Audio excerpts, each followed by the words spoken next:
Vous aussi, vous en avez marre qu'on vienne vous bassiner avec le réchauffement climatique, la déforestation, les bébés phoques qui meurent sur la banquise, les énergies renouvelables, et on en parle des JT de 13h apocalyptiques en mode Winter is coming. Désolé Jean-Pierre, mais t'es pas Jon Snow.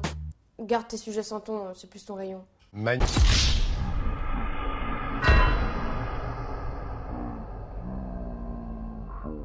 Ouais, moi aussi j'en ai marre. Je me sens impuissante et paralysée.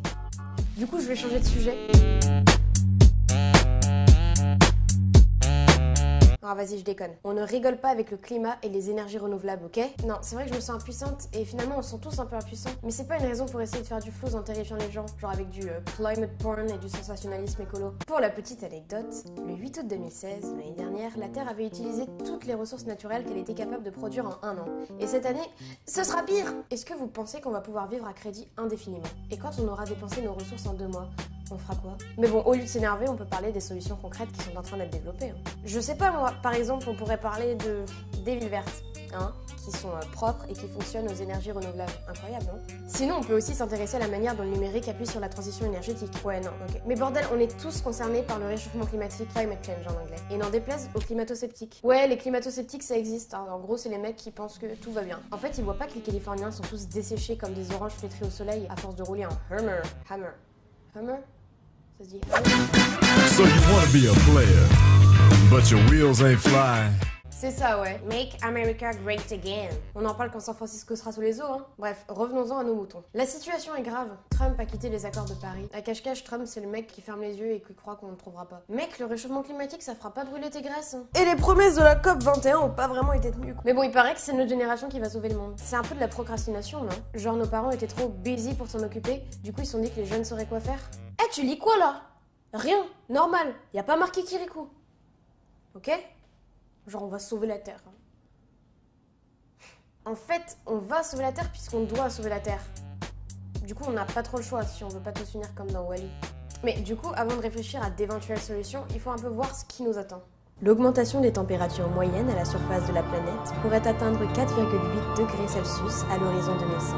Les océans pourraient s'élever à près d'1 mètre en 2100. En 2050, ce sera 250 millions de réfugiés climatiques qui chercheront une terre d'accueil.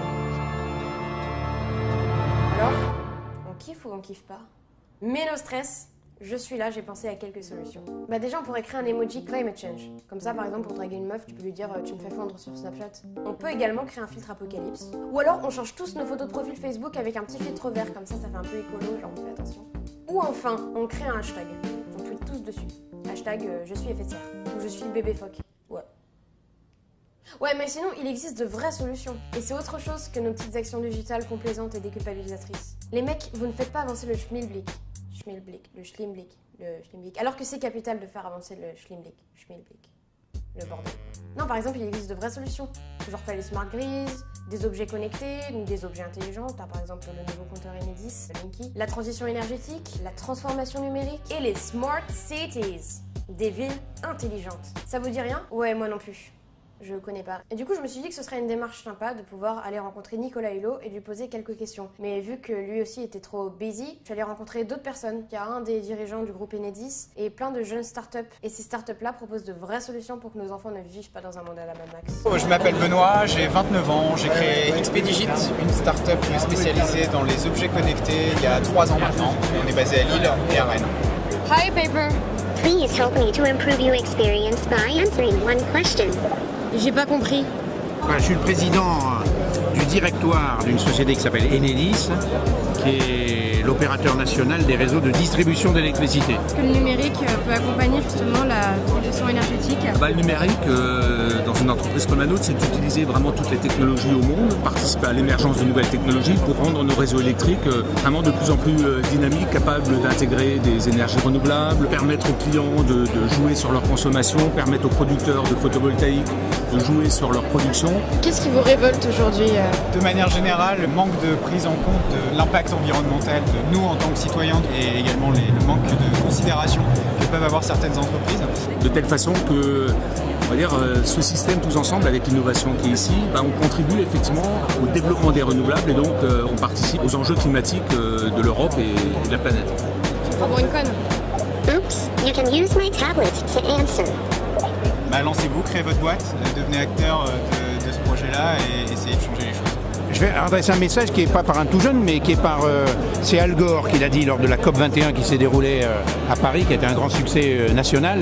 Et Al Gore a dit, la COP 21, ce qu'elle aura d'unique, c'est pas qu'elle est 21 avant 22, c'est surtout qu'elle est 21 parce qu'elle a transféré à la société civile la responsabilité de la transition énergétique. Et la société civile, elle est incarnée en particulier par sa jeunesse, par l'avenir que vous incarnez, par l'investissement qui est le vôtre aujourd'hui dans cette cause nouvelle. C'est pour ça que je suis très heureux que vous m'ayez interviewé en la matière. Et donc, à vous de jouer maintenant, quoi.